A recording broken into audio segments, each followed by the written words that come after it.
So this little video is looking at whether you guys are ski fit or not. So a lot of you are going to be going away on ski holidays this winter, and we want to check that you're strong enough for the slopes for your holiday. So each year we see an increase in ski related injuries. Sometimes that might be trauma, but often it's just down to the fact that people aren't strong enough in their bodies and they've not prepared themselves for the week or 2 weeks of skiing. So we're going to look at some home exercises focusing on speed, strength, balance and posture, all the things that you need when you're on the slopes. So Jill's showing us a few exercises here on our ski specific equipment, so you can have one-to-one sessions that are going to help you prepare for your trip, but today's more looking at home exercises. So let's get started.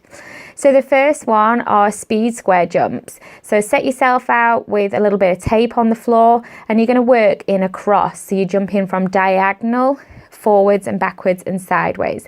Make sure you alternate direction and keep nice and light on the feet. Next is our jumping squat. So quite an explosive, tiring exercise.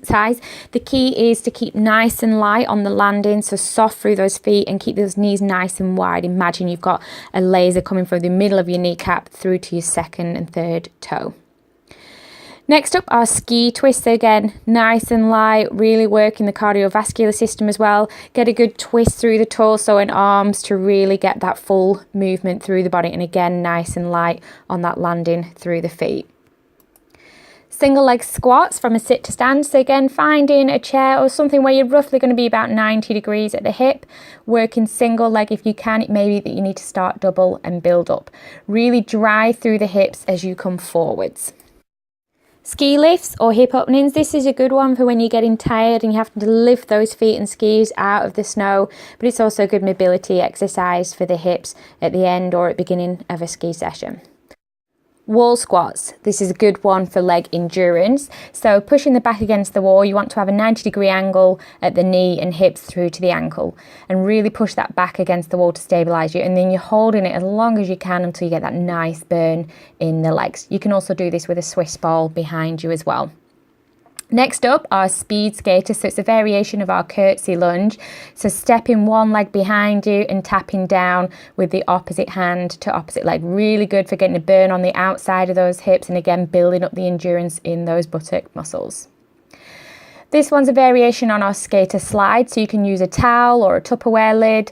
You're taking 3 little pushes out, keeping those feet pointing forwards, and then push through. So this is mimicking a little bit what's going to happen when you're moving around for those snowboarders out there as well, when you're moving from one station to the next.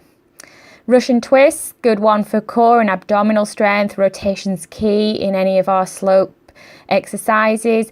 To make it easier, feet can go on the floor and you can work with or without a weight. Resistance band walks. So again, you can tie a bit of band around the feet, stepping sideways, keeping those knees nice and wide. And again, you're going to feel this in the back of your buttock muscles and around those hips. Nice burn in that area with this exercise.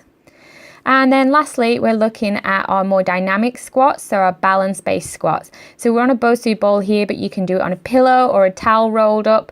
Again, keeping that nice line through the squat, knees over toes. Don't let them drop inwardly and sit back into your bottom. Don't let that chest drop too far forwards.